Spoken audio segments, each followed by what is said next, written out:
Okay, and then here's the bottom line is that these are the four new things that we started this year: Green Home Directory, Cost of Solar, WiseGrasshopper.com, and Pono Home, which I haven't even discussed.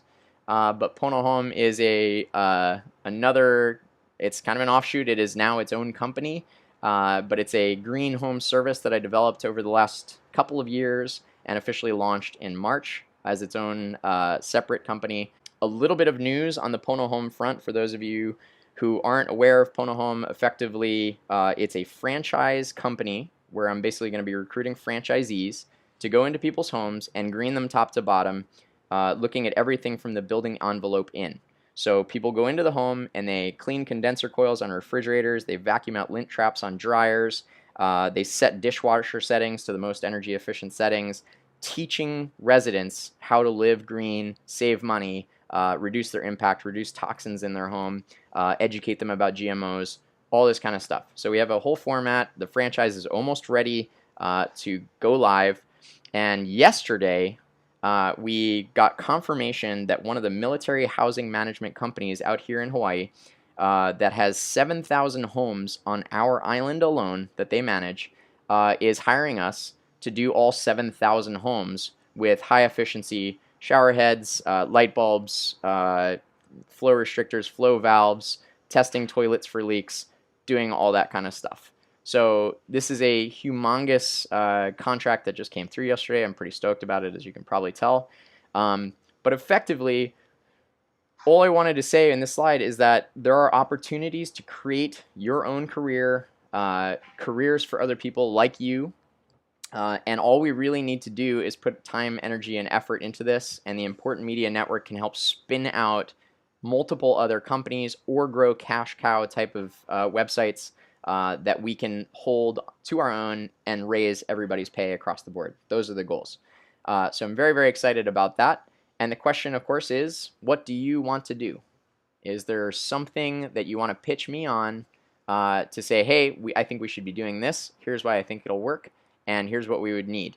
And honestly, that's how Cost of Solar happened. So I got pitched, and before you know it, we were in the solar lead generation business. So it can happen, and it will happen again, and I'm pretty excited about that as a as Important Media as an incubator of cool shit.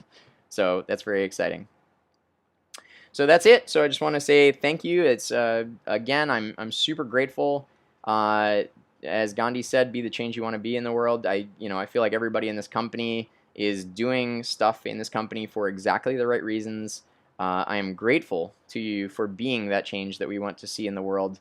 And my promise to you is to continue to work hard to help you make this a career, if that's your ambition, and to support you in helping the world's economy become more sustainable. So that is all I've got for you. And if anybody has any questions about any of that stuff, I'd be happy to answer some of them. Any questions from anybody? We kind of glanced on it, but we haven't really dove deep on it. The idea is that what we want to do is basically maintain a lot of people's current roles as site directors for their site, except to shift them to more of an editorial role where they can write and edit a little bit more, and really shift the strategic SEO, high level kind of stuff to someone who is kind of watching a network of sites. So for instance, we're now piloting this with Joe and Becky. Joe has taken over as the mini network director we've created around green building elements, insteading, blue living ideas. Who else is in there, Joe? Eco Localizer. Yes, and potentially Sustainablog too, depending on how Jeff wants to work with that. But effectively, Joe will kind of watch all those sites, help create story leads, make sure that stuff stays on target in the industry that we're trying to target for those things. Joe will do things sort of behind the scenes to try and maximize growth of email lists. He will look for outside sites that we can potentially write for and bring inbound links to those sites. Doing roundup posts, stuff like that, which will just drive traffic between sites as appropriate. that sort of thing, so that the site directors aren't on an island anymore, doing their own thing and like trying to do everything. Now they have somebody that they can kind of report to, somebody that can help them with various things that Joe and Becky and a couple other people are really, really good at, whereas most of the site directors don't necessarily, have those skill sets, to so to speak. So that's kind of the idea. Yeah, and the cool part is that financially, it's not really going to change anything for any of the editors of their sites. So where would it leave a site like Eden Keeper? It's a good question. So we'll get to that in a second. Apparently, Robin is still muted. Yeah, she has strep throat or something.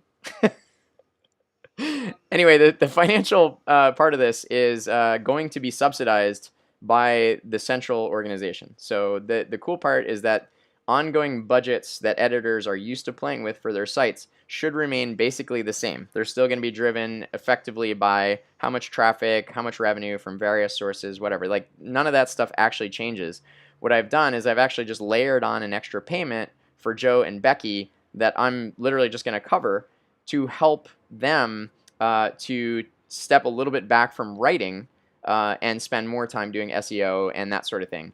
This should free up a little bit more of the budget for more writers, and then also give us the ability to have somebody doing the SEO and doing the cross-linking and stuff like that. It's already showed dividends. Becky did a roundup post the other day on Eat Drink Better that somehow got on somebody's search list, whatever, and it just sent a pile of traffic to the rest of her sites.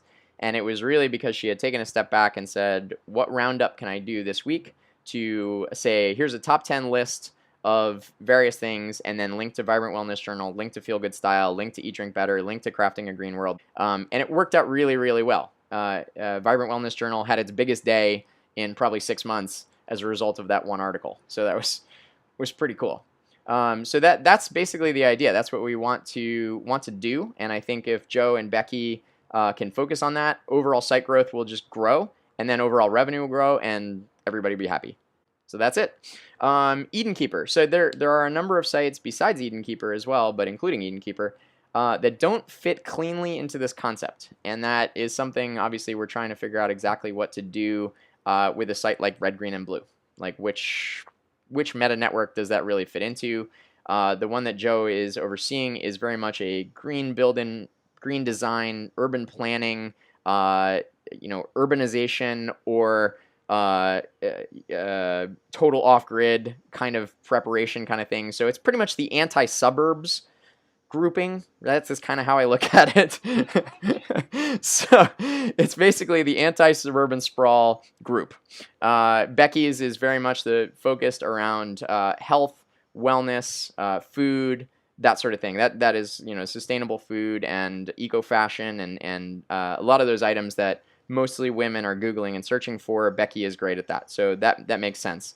Red, Green, and Blue, Eden Keeper. It's hard to say exactly where they're going to fall, but what I'm just going to say is that at some point we'll figure out how to make it all tie in, and if successful with Joe and Becky piloting this, then we're going to continue to do this across Ecopreneurist, Inspired Economist, several of the other sites that really haven't been assigned to a mini network yet.